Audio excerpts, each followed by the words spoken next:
大家好，我係叻仔。今日分享嘅係能夠預防糖尿病、有效減肥、抑制脂肪合成，仲要抗癌、補肺益腎嘅魚翅瓜黃金湯。如果認為食譜實用又好飲嘅話，記得俾個叻仔，分享埋俾朋友，咁就更多人受惠啦。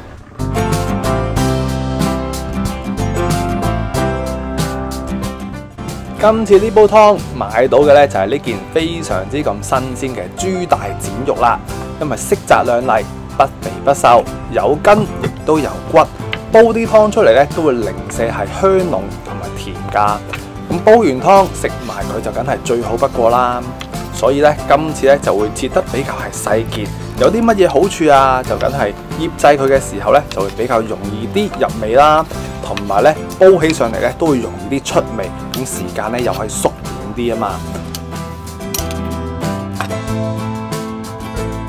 咁樣咧醃製嘅時候咧，我就會落半茶羹嘅鹽落去醃製㗎。咁一開始嘅時候咧就醃咗佢先，咁其他嘅材料都準備好晒咧，應該就差唔多㗎啦。咁當然啦，就梗係最好就醃佢2-3個鐘啦。但係時間問題，我哋一開始就醃啦。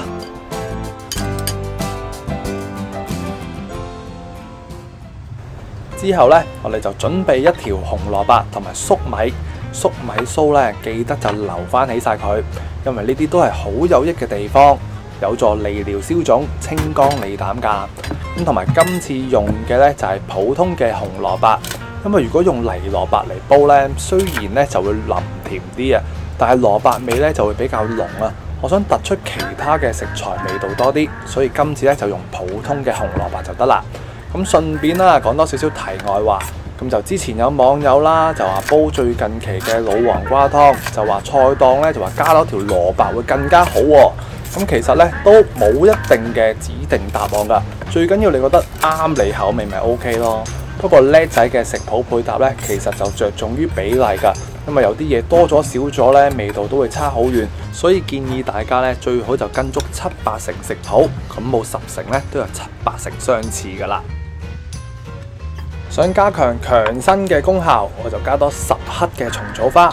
咁蟲草花咧就有助於補肺益腎、補精髓、化痰止咳㗎。咁之後咧，我哋要快速咁清洗佢，因為咧洗得太耐嘅話，營養咧都會流失得特別快㗎。咁就俾翻少少水啦，咁就浸過面，浸10分鐘咧就起得㗎啦。咁浸泡嘅水記得留翻起晒佢。跟住咧就輪到去咗殼嘅栗子肉啦，咁呢度總共咧就有半磅嘅。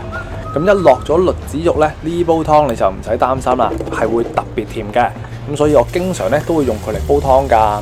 咁都不厭其煩，我哋講多次啦。咁處理去殼栗子肉嘅時候咧，最好就用翻啲鹽水啦，浸佢15至到30分鐘，再用翻把刀仔檢查一下，睇下有冇啲缺角，就批走佢。咁樣呢，我哋就會食得安全啲，因為只要係去咗殼嘅栗子肉，我哋都唔知擺咗幾耐，亦都唔知道有啲動物入侵噶嘛，因為佢呢都會散發住一啲嘅甜味啊，所以特別係野動物噶，咁所以我哋洗嘅時候呢，最緊要就係仔細一啲啦。洗乾淨就由得佢擎下水先，咁就連啲蟲草花呢都可以隔翻起晒水。記得千祈唔好話浸得太耐啊，浸10分鐘到15分鐘到啦，咁已經出晒味，啲水記得留翻起晒佢就 OK 啦。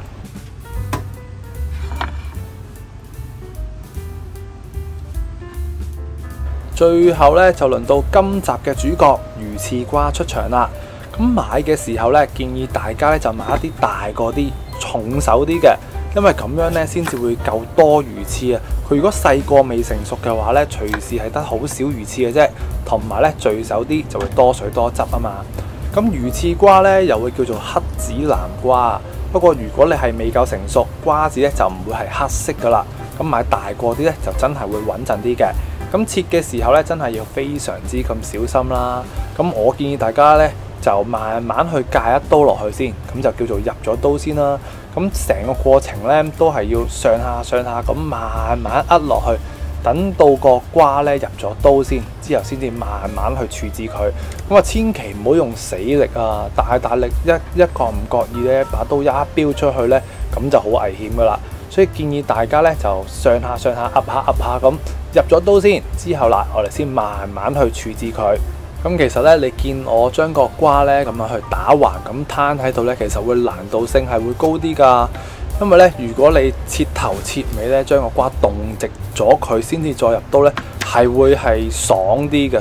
不過咧就自己小心啲啦，因為咧佢係得個外皮咧係非常之咁硬淨，而中間個囊咧係好脆弱，好容易切嘅啫。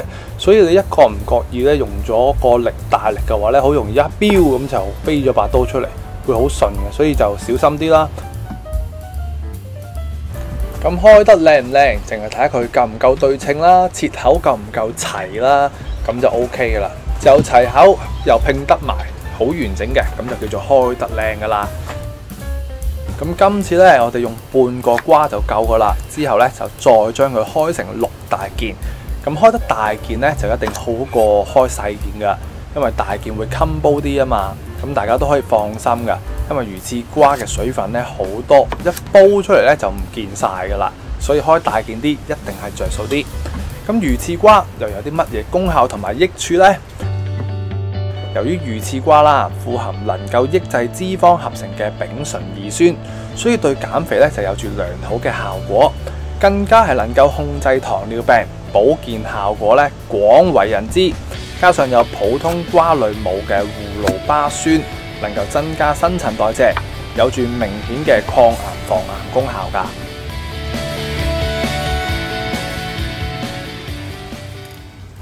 準備好晒材料，我哋就例牌將栗子肉啦同埋豬展肉咧都輕輕出一出水，咁就乾乾淨淨啦。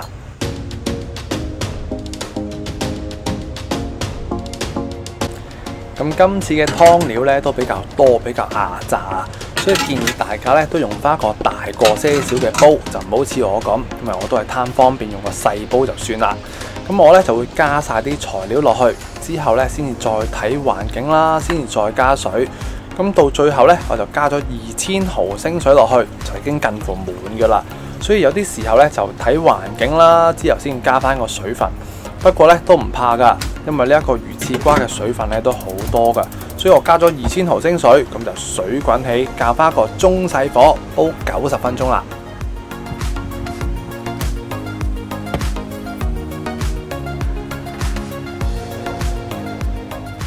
到咗最後嘅15分鐘左右啦，咁就加埋最後嘅蟲草花啦，同埋落翻少少鹽落去，調下味就 OK 㗎啦。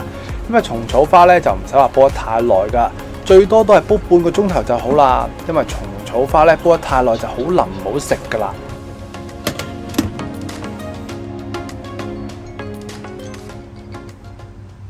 夠鐘，我哋又開嚟望下咯。咁樣咧，呢一個湯個顏色咧就真係非常之咁靚啦，即係叫做湯清嘅金黃色啊。